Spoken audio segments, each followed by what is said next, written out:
Los Angeles is a city with an extremely high number of UFO sightings. We're looking at the video right now. Some believe that the largest mass UFO sighting in history took place here during the Second World War. Fire! Fire! When hundreds of US soldiers fired on mysterious moving targets during what was called the Battle of Los Angeles. This was well before anyone was talking about flying saucers, yet we have thousands of witnesses describing very strange occurrences that night. Can eyewitness reports, something caught my eye. It was large, coming pretty much almost dead on. declassified documents, and new evidence There is, in fact, one thing that I hadn't noticed before. shed new light on an incident that terrified the City of Angels. Unidentified flying objects have been seen in our skies for decades. Thousands of UFO sightings have been documented in official government files. Most have logical, scientific explanations. Yet some cases remain unexplained, classified, unidentified. Can newly released files reveal the truth behind these UFO encounters?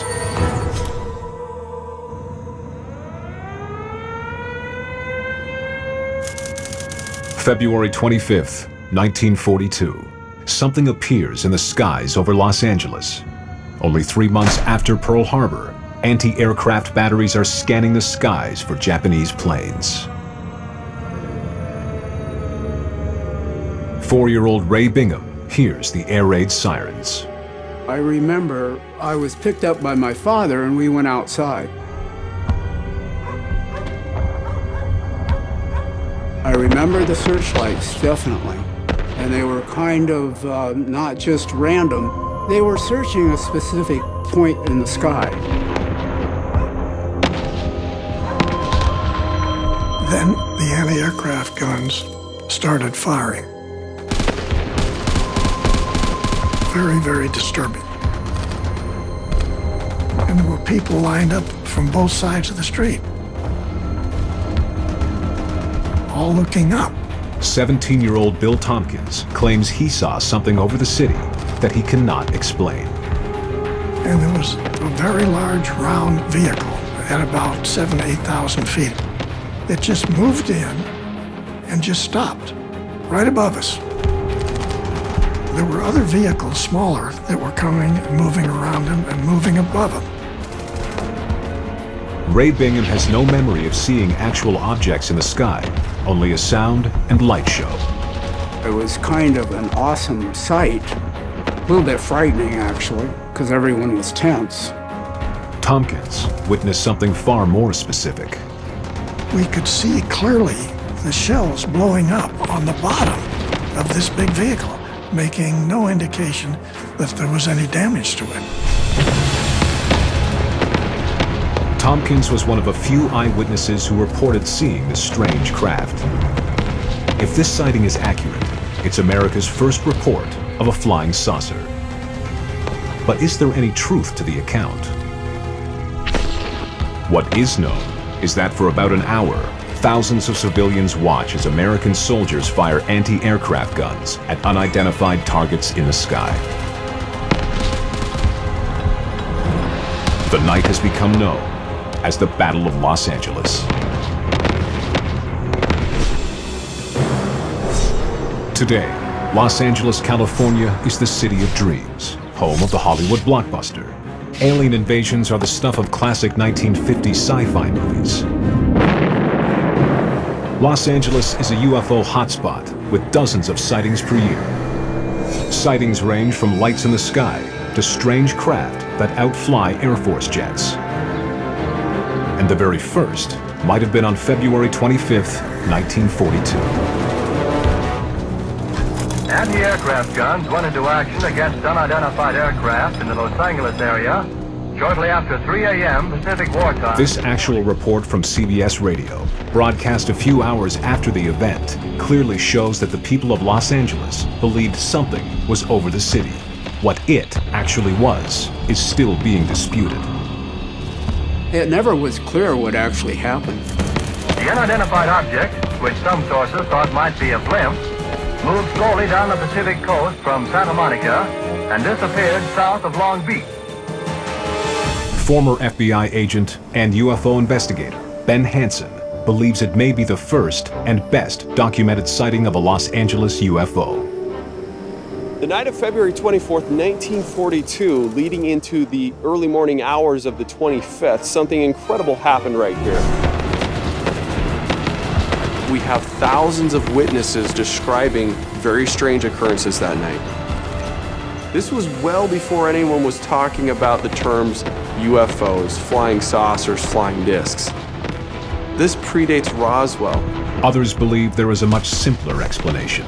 In my opinion, I really think it was mass hysteria that set off all that anti-aircraft fire. I think they were shooting at Jupiter that night. Just a target in the sky, and all hell broke loose. Was it a false alarm? Or, as Bill Tompkins says, a flying saucer over LA? 7 decades later, declassified U.S. government and military documents shed new light on what really happened on the morning of February 25th, 1942. Based on a series of reports written at the time, the history of the 4th Anti-Aircraft Command is the only declassified account of the Battle of Los Angeles. On February 23rd at about 7:30 p.m., Franklin Roosevelt was giving a pep talk to the citizens of the United States. We must be set to face a long war against crafty and powerful bandits. The attack of Pearl... Simultaneously, one of the Japanese submarines surfaced off the coast of Elwood, which is near Santa Barbara, California, and began lobbing shells at the oil fields there.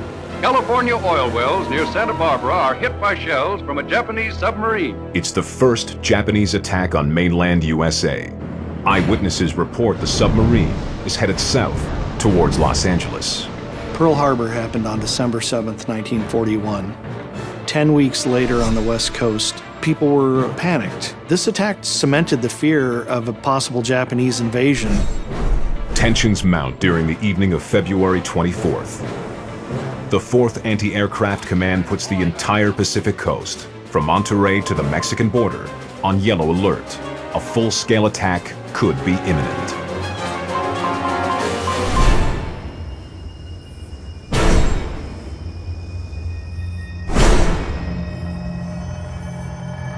Over 250 anti-aircraft guns point to the skies. Inexperienced gunners nervously await a possible invasion. The declassified government document reports a sudden change just before 2 a.m. on the morning of February 25th. The reports indicate that radar picked up a target 120 miles off the coast of Los Angeles. But right out here, the object comes due west, comes in east towards Malibu, and then starts to turn southward right over here, Santa Monica, towards Los Angeles. At 2:21 a.m., as the object appears to approach the city, a blackout is ordered. By 2:30, the gunners were told that they were on green alert status 1, which is fire at will. At 2:43 a.m., an officer reports something in the sky south of downtown Los Angeles. Faced with the prospect of another Pearl Harbor, they take no chances. One set of gunners thought they saw targets at about 18,000 feet. What is that? Got him. Got him? Got him? Target acquired! And they fired at will. Fire! Fire! Firing 76mm shells into the air like crazy. The sky was described in the LA Valley as erupting like a volcano. It was total chaos. The anti-aircraft gunners were firing at perceived targets. They weren't verified targets. We have 3-inch artillery shells, 50 calibers, mortars. Shells were coming down into neighborhoods. A number of people were killed. 6 people are confirmed to have died, making the Battle of Los Angeles the deadliest UFO sighting on record.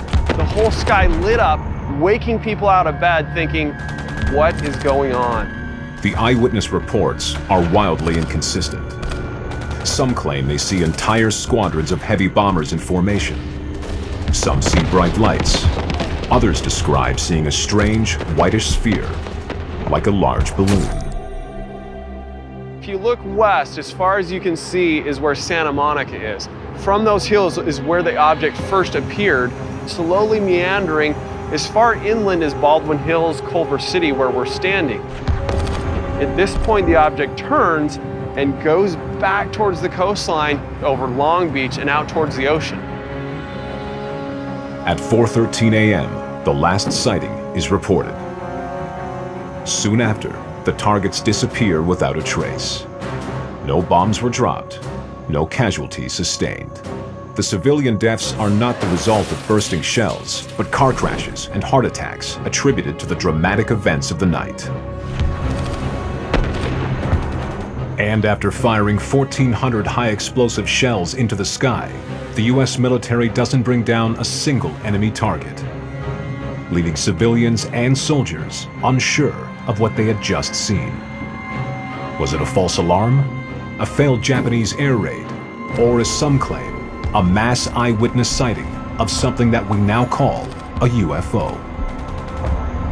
No, I don't believe it was a UFO, but I did meet people that did believe that, yes. Bill Tompkins is one of these people. I never stopped thinking about that night.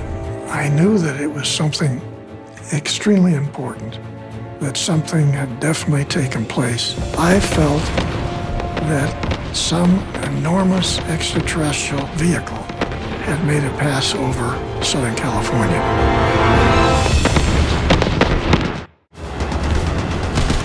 February 25th, 1942. Anti-aircraft gunners have just fired over 1,400 shells at a mysterious object floating over the city. The object may have been LA's first UFO. Over the last 70 years, the City of Angels has been a hotbed of UFO sightings. Some of these sightings are from highly experienced military sources, including this one from 1954. Over the city of Los Angeles, 2 test pilots report seeing an object in the sky. They describe it as pencil thin, stationary, floating horizontally, and appearing to be solid and metallic. This sighting is filed in Project Blue Book, an American Air Force UFO initiative that investigates over 12,000 UFO sightings between 1952 and 1969, when the project is terminated. It was an effort by the Air Force to find out what these phenomena may have been and to capture these reports and analyze them and try to figure out if they were any kind of threat to national security. And they looked at 12,000 and change separate sighting incidents that they had reports on. And they developed a way to capture this data and ultimately came to the conclusion that most of these had explainable origins. Project Blue Book classifies the great majority of the sightings as simply birds, clouds, airplanes, or stars. Some of them still were listed as unexplained. Out of the 12,000 cases, 701 remain unidentified. There is no known explanation. The Los Angeles 1954 sighting remains on the Air Force's records as unsolved and unidentified. 12 years earlier, well before Project Blue Book, or even the invention of the concept of UFOs, something unidentified appears in the sky over Los Angeles. It receives a massive military reaction from the jittery post-Pearl Harbor shore patrols. Shells frequently could be seen bursting near the object, but none appeared to hit it. The intensive barrage from over 250 anti-aircraft guns leads to no confirmed hits or downed targets. The most logical explanation is a Japanese airstrike. This declassified secret memo is key evidence to understanding what happened over Los Angeles that night. Dated February 26, 1942, the day after the event, it is sent to President Roosevelt from Army Chief of Staff George Marshall. Marshall believes unidentified planes, other than American, were fired upon.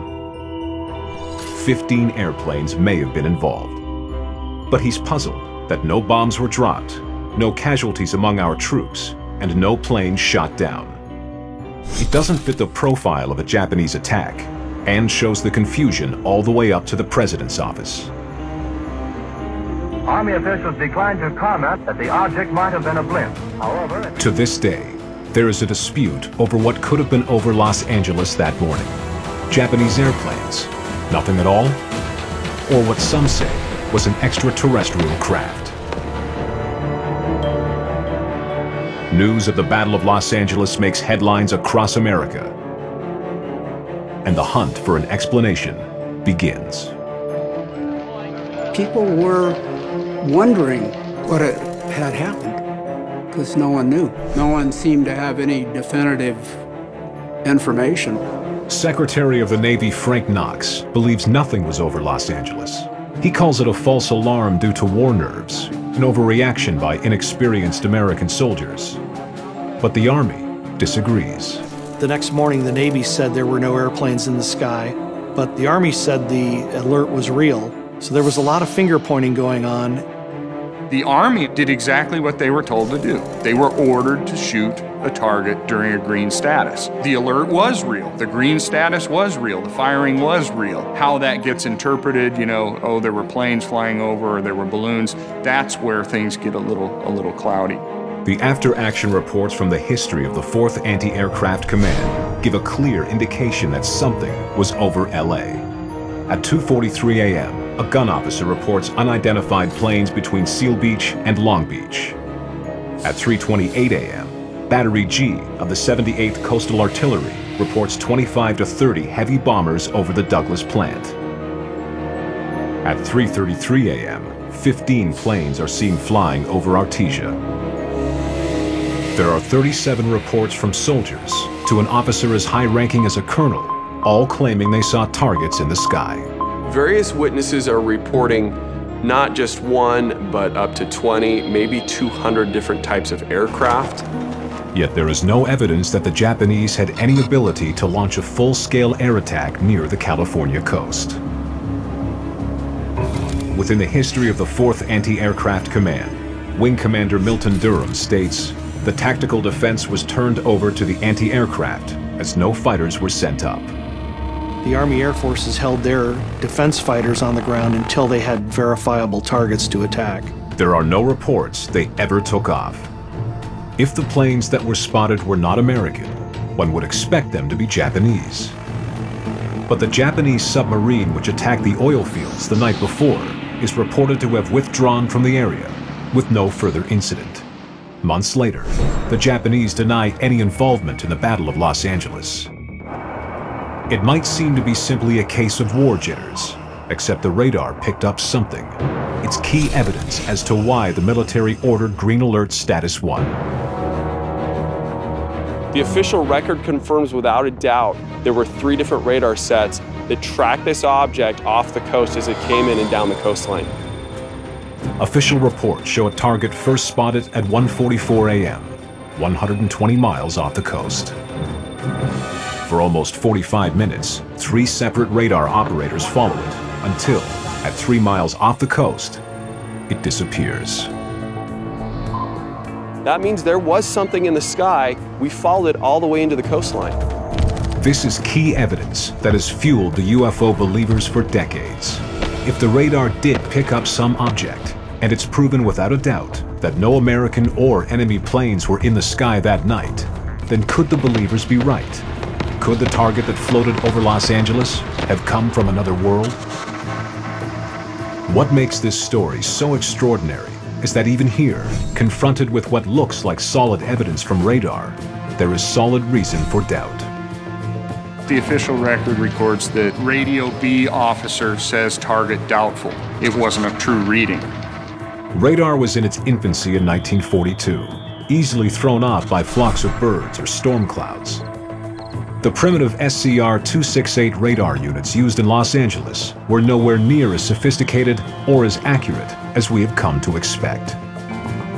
I really think the targets they saw that night were phantoms. They just weren't there. At the time, the radar was hard to interpret, and according to the history of the 4th Anti-Aircraft Command, the target mysteriously vanished about 3 miles off the coast. So I think it was most likely atmospheric interference. Is it possible that the fears of a Japanese attack, combined with a suspicious radar report, were enough to spark panic? Besides the eyewitness accounts, there is photographic evidence taken during the battle. Printed in the LA Times, this is the most famous and widely recognized photo of the event. The first time I saw the photo, I thought, okay, this might be actual proof of a UFO caught in the beams of these searchlights. Ben is about to uncover a mystery that until now has never been made public. Wow. February 25th, 1942. As the panicked city watches, anti-aircraft light up the sky. Army radar tracks something strange overhead, seemingly unharmed by the gunfire. It might be the first UFO caught on radar, but it's not the last. Los Angeles is a city that continues to get a large number of strange UFO sightings. The U.S. Air Force's Project Blue Book investigated a 1956 sighting just south of the city in El Toro, California. Over an 8-hour period, the UFO is sighted by local residents and tracked by radar. 70 pages of Blue Book files exist, including over 30 photos of the anomaly caught on radar. Helicopters and jets are sent to intercept, but they can't find the unidentified object. The investigators conclude the radar blips are caused by some local phenomenon. The visual sightings are attributed to overactive imaginations. Did the same phenomenon happen in 1942? The Los Angeles event has one key piece of evidence that the El Toro sighting doesn't have. A photograph published in the LA Times, capturing the dramatic moment when the lights appear to converge on something in the sky. UFO investigator Ben Hansen is near the spot he thinks this photo was taken. We really don't know much about where this photo was taken. It's the only photographic evidence of that night. But most people believe that it happened somewhere near the Baldwin Hills, which are behind me. We can see that it matches up pretty well. The profile of the hills, the outline, and it matches what witnesses said about the object coming this far inland before it turned back towards the coast.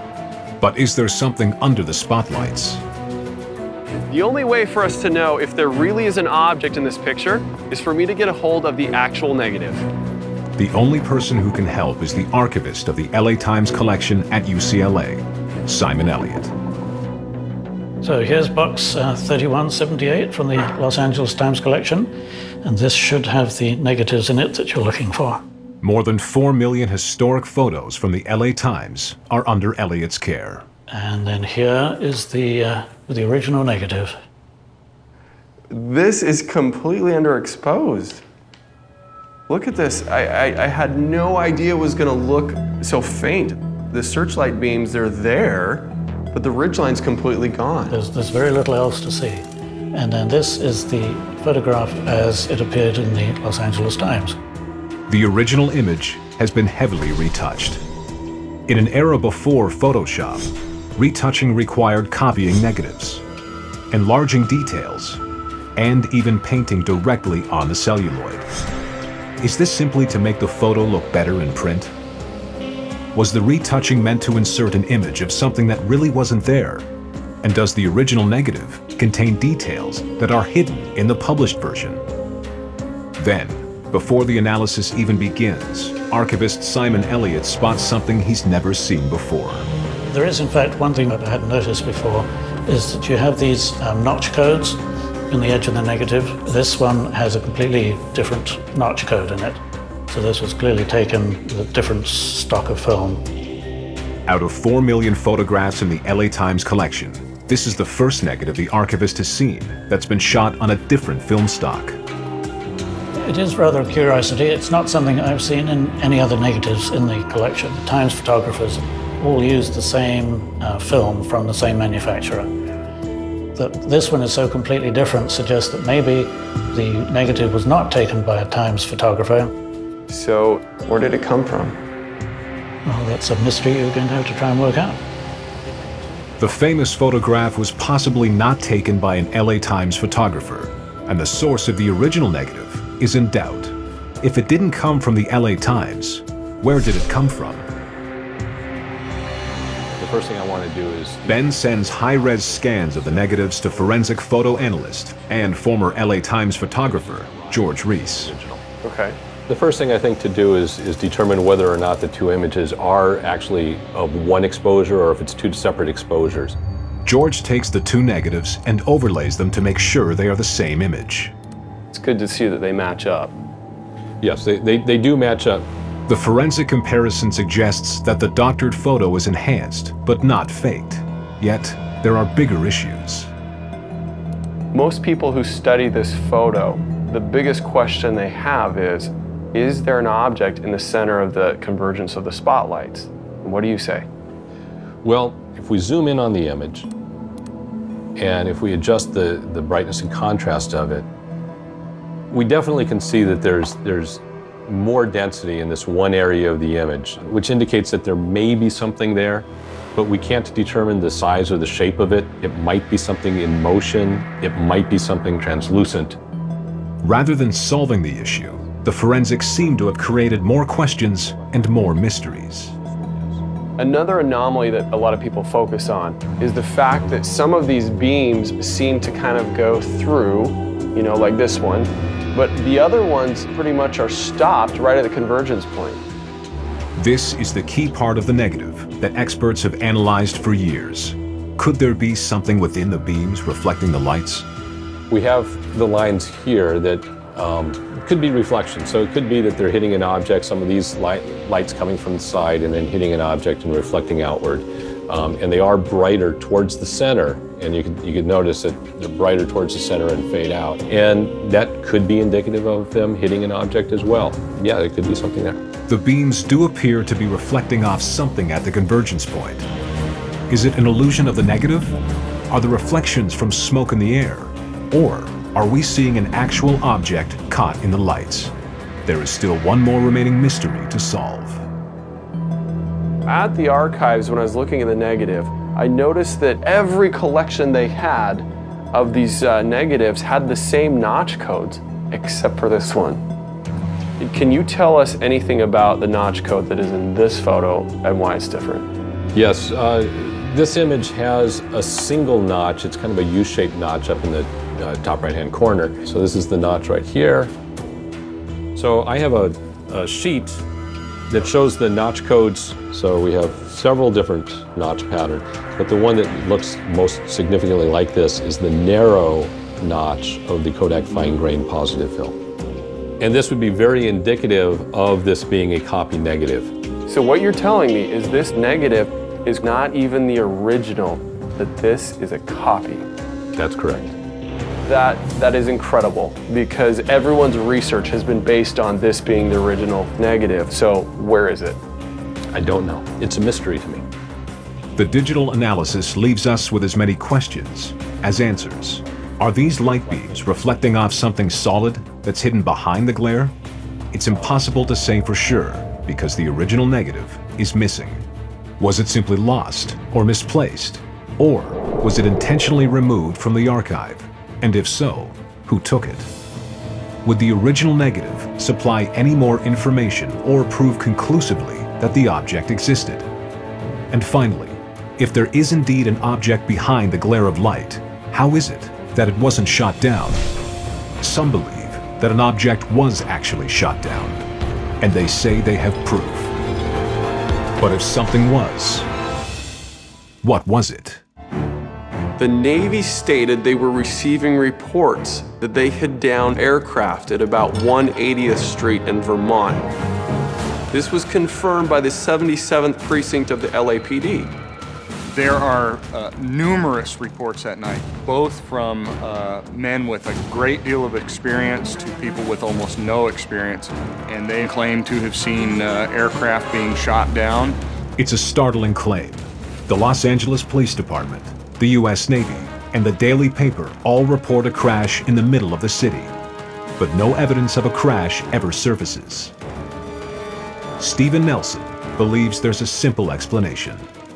When you have bursting shells in the sky, there are often embers and burning things that come down. Perhaps, they may have seen that sort of sputtering down from the sky. As a professional UFO investigator, Ben Hansen suspects there's more to the story. He believes the reports from the police and Navy can't be so simply dismissed. Now, it's one thing to say, yeah, we may have hit something, it may have come down. It's another thing to say, we have it on the ground. I think that we have enough witnesses and enough people definitively saying we downed some type of craft that maybe somebody came in and scooped it up. The Japanese claim they had no aircraft over Los Angeles. The Army Air Force didn't order any fighters to intercept the unidentified target. If these official reports are true, what could have been shot down? If it wasn't an alien spacecraft, there's another intriguing possibility. What if it was an experimental American aircraft, so classified that its crash could not be acknowledged by the military? Aviation historian Peter Merlin is an aircraft accident expert. He's investigated more than 600 crash sites. Merlin and Ben Hansen explore a crash site from a top-secret aircraft that went down in 1953. Some of the remains are still visible. They're coming from the south to the north, from over here. The plane exploded and spread debris for a quarter mile. You're seeing this much debris and wreckage. I mean, this is just strewn all over the place. Is there anything to identify the actual craft with? Well, some pieces you'll find part numbers or inspection stamps. The crash site from 1953 is near one of the most highly secured and top-secret facilities in the world, Edwards Air Force Base. Edwards sits just on the other side of the mountains from Los Angeles. In 1942, it was called Muroc. Edwards has been at the forefront of testing virtually every aircraft that was developed for the Air Force inventory. From California, the first pictures of the new flying wing. From early innovations to supersonic and hypersonic to more modern-day stealth projects, many revolutionary top-secret technologies have been developed at Edwards. There are a lot of projects which have taken place in the past that are still not declassified and remain a mystery to this day. But what top-secret projects are being developed in 1942 at the time of the Battle of Los Angeles? The XP-59 was tested at Muroc beginning in 1942 and was followed immediately by the XP-80. These aircraft were revolutionary, and they were highly secret at the time. Even at Edwards, the line between top-secret experimental aircraft and UFOs gets blurred. Some of the things flying at Edwards are so strange-looking that they would easily generate UFO reports. Does this explain the strange object fired on by anti-aircraft gunners in 1942? A top-secret, experimental craft scrambled during the first reports of an attack. A craft that crashed and had to be covered up to protect its vital secret from the Japanese and the Nazis? It's an intriguing theory, but Merlin finds it unlikely. I don't think there's any chance they would have flown the early jets over the Los Angeles area. It was such a secret project, they confined their activities to the desert ranges where the population was sparse. Today, Edwards Air Force Base remains a hotbed of UFO reports, even from seasoned combat veterans. I called the office and I said, Edwards, you're not going to believe what I'm about to say. Dawn, February 26, 1942. After a night of anti-aircraft fire, citizens of Los Angeles wonder what kind of craft flew over their city. Could there be any connection to the nearby top-secret testing grounds called Muroc or Edwards Air Force Base? Since 1942, Edwards remains a UFO hotspot. There are a lot of UFO stories surrounding Edwards. Some of them are elaborate to the point of being unbelievable, like UFO landings with visitors. Others are vague lights in the sky and objects being tracked on radar. The U.S. Air Force's Project Blue Book began documenting UFO sightings connected to the airbase. 1947, According to Project Blue Book, an Edwards test pilot sees an oscillating sphere at 12,000 feet. Over the next 3 days, other people at the base also see it. 1951, 2 F-86 pilots attempt to intercept an unidentified flying object at 55,000 feet.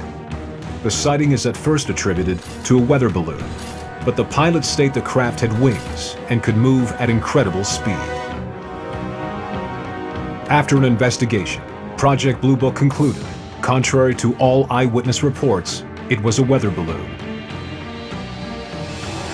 Bizarre sightings at Edwards Air Force Base continued up to the present day. In 1996, another eyewitness report enters into the realm of the unexplained.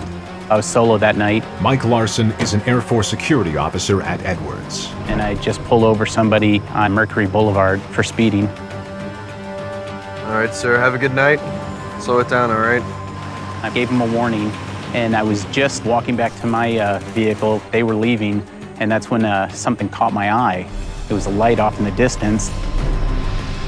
What I saw coming pretty much almost dead on. It was triangular shaped, it was large, had a center light, just steady, not too bright.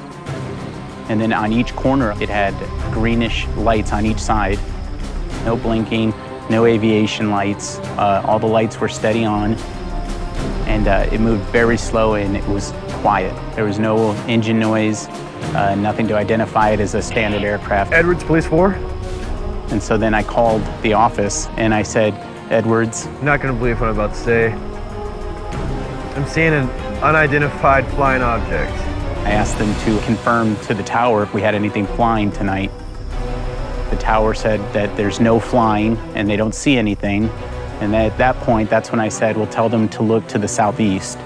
And a few seconds later, then other posts around the base started calling in saying that they saw something as well. It came in this direction and slowly moved almost to the south base side and then over towards Boron.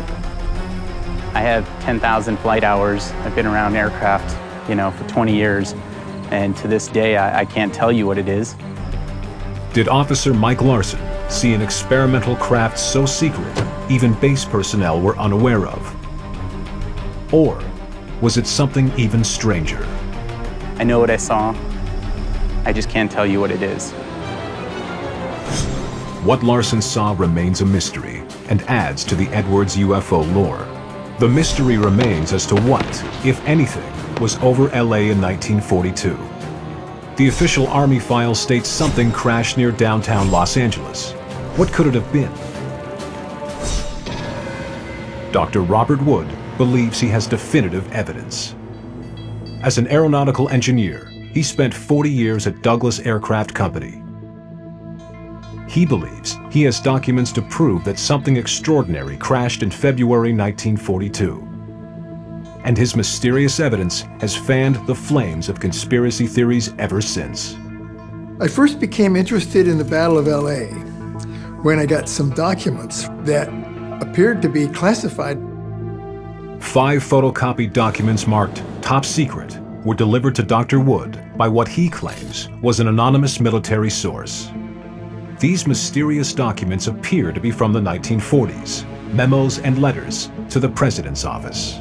They excited me a great deal because it seemed as if the documents suggested strongly that we were being attacked by UFOs and that we were shooting at the UFOs and that we might have shot a couple of them down. Every way I looked at them, it seemed to me that they had all the earmarks of authenticity. One of the 4 documents is already confirmed and well known among historians. The memo from George Marshall to President Roosevelt, written the day after the Battle of Los Angeles. But it's the other 4 documents that are in question. When I found out that it looked as if we really had recovered the craft, I got very excited. This is a memo 1 week later from FDR to George Marshall saying that we have actually recovered 2 craft. One was recovered in the San Bernardino Mountains and the other was salvaged by the Navy at sea. This headquarters has come to a determination that the mystery airplanes are in fact not earthly And according to secret intelligence sources, they are in all probability of interplanetary origin. So those are the words right in this document in March, 1 week later, 1942. Dr. Wood's documents seem incredible, yet there is no other verification or support for these claims, and no other copies besides the mysterious documents that Wood claims he received anonymously. Even UFO investigator Ben Hansen questions the authenticity of Dr. Wood's documents. One of the most crucial things in doing forensics on documents is having the original document. That's my biggest problem with the ones that Dr. Wood presented. We can't test the paper, we can't test the ink, we can't look for the special qualities that would have been present in that time period. The mysterious documents are the only official connection of the Battle of Los Angeles with the idea of alien or extraterrestrial spacecraft. Without any reliable source, these documents remain shaky evidence at best. All that remains are the official files reporting mysterious craft over Los Angeles, soldiers firing upon unknown targets, and eyewitness accounts. Bill Tompkins was one of a few who report a bizarre, disc-like craft, unlike anything they'd seen on Earth. It's a situation where a massive extraterrestrial military organization came in over our planet at 2 months after we went to war with Japan. Others remain skeptical.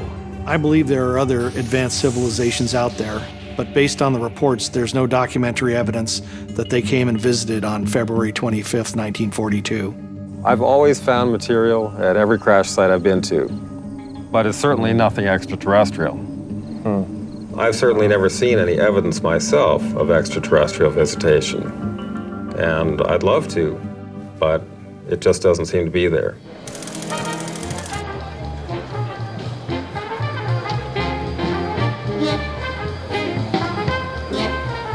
Stephen Nelson prefers a different approach to commemorate the event.